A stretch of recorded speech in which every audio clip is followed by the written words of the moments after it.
Hello everybody, welcome back to my channel. On my channel, I share lots of tips and tricks for anyone who wishes to be more efficient with their time or with their money. And I upload 2 videos a week on a Friday and on a Tuesday. This video has been requested by some of my viewers. Thank you Priyanka, thank you Suman for your kindness and your support. In this video, I'll share with you how to get the best price on your mobile phone and then stack it up with apps and bank accounts to make a good deal even better. So tip number 1 is a SIM-only contract. So there's 2 ways you can get this SIM-only deal. It can be a 12 or an 18-month contract, or it can be a 30-day rolling contract. If you do a 12 or 18-month deal, make sure you make a note and move to a cheaper deal once the 12 months is up. As per the Ofcom regulation, the mobile company has to move you to a cheaper tariff once your contract is finished, but they do not need to move you to the cheapest tariff. It can be just cheaper than what you're currently paying. I usually look for SIM-only deals on the Hot UK Deals website. I'll put a link in the description box below if you want to check it out.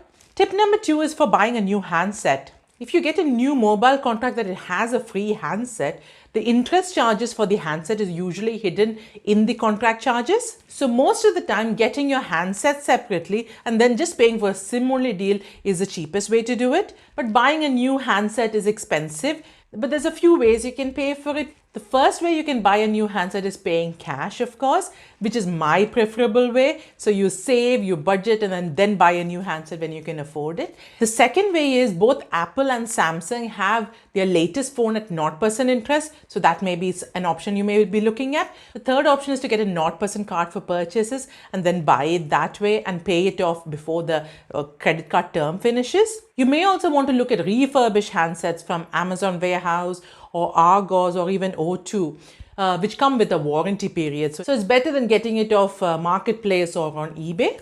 The third way to cut your mobile phone bill is, do you actually need unlimited data? These days, mobile companies give us unlimited minutes and texts because we do not use these texts thanks to WhatsApp. So it's data that we are actually paying for.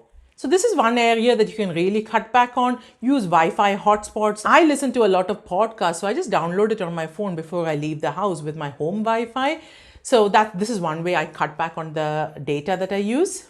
There's a website called Bill Monitor where you can enter your mobile phone and network, and it tells you what's your monthly usage for the last few months. So that can give you a rough idea before you go on to a new contract. So tip number 4 is the switching service. Sometimes people do not change their mobile contracts because they feel that the phone number will change if they move providers. But there is a thing called a pack code that you can request it from your old provider and then just pass it to your new provider, and then your number will be carried over. These days, Ofcom has made it even easier. You don't need to speak to anybody and have any sales call. You just need to text them on this number and they will send you a pack code as a text message. Tip number 5 is piggybacking. In UK, there's only 4 networks. There's EE, there's 3, there's O2, and there's Vodafone. All the other providers piggyback off these main providers. So here is a list of the main networks and the networks that piggyback off these main networks. The advantage of going to smaller networks is it's often cheaper. The disadvantage is you miss out on the freebies that come directly from the network. For example, O2 Priority or Vodafone has its own version of freebies. And the customer services is not as good as the main service.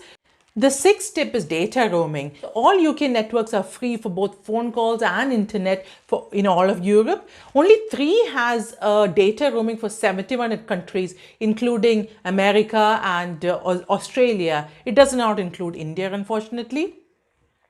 So if you want to make use of this data roaming but are happy with your network, you may just want to get a 30-day contract and then cancel it as soon as you come back off your holiday. The 7th tip to save money on your mobile phone bills is cashback. So if you're getting a SIM-only contract or a handset, make sure you look for cashback deals. Even with a SIM-only contract, you often get about £20 cashback through both Top Cashback and Quidco. So check that out as well. Tip number 8 to save you on your mobile phone bills is to use cashback from bank accounts. There's various accounts that gives you cashback on your utility bills. And my account, Santander 123 Lite, gives me 1% cashback on my mobile phone bills. It comes with a £1 charge, but because all my utility bills go out of the Santander 123 Lite account, I get about £5 back in cashback. So that's something you may want to look into. The ninth way to save you money on your mobile phone bills is insurance. Mobile phones are very expensive these days, and the insurances come at quite a premium. I get my mobile insurance with my package bank account with Nationwide. So I pay £13, but I get a lot of benefits for it, including free mobile phone cover. There's some other banks that do package bank accounts that include mobile phone cover. So that's something you may want to look into. 10th and the final tip to save you money on your mobile phone bills is the Airtime Rewards app.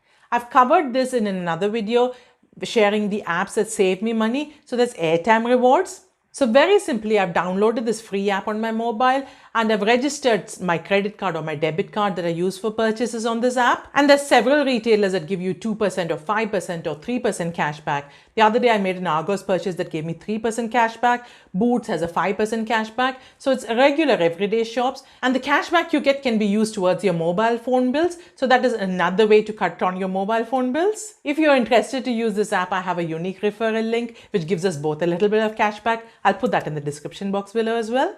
Just as a little bonus tip, if you have an old mobile phone lying around, especially if it's a smartphone, you can get some money back for it. There's various websites that gives you money back for your old mobile phones. Or you may want to use your old mobile phone as a baby monitor screen or as an indoor security camera. My favorite, and something I just learned quite recently, there's some charities that you can send your smart mobile phones to that send it to vulnerable adults, be it children or people living with domestic abuse, and they have a smartphone that they can reach for help. If you've got an old mobile phone lying around in a cupboard gathering dust, you may want to put it to good use. I'll put a link to this charity in the description box below. Hope you've learned at least one new trick to save you money on your mobile phones. If you've liked today's video, please give me the thumbs up like button and share this with your family and friends. I share money or time saving videos every Tuesday and every Friday, so please subscribe to my channel to join me on my journey. Before you go, you may want to check out these other videos, especially the ones that I've covered in this video about the banks that give you cash back, as well as the apps that give you cash back. Thank you for watching me today. Stay safe. Bye-bye.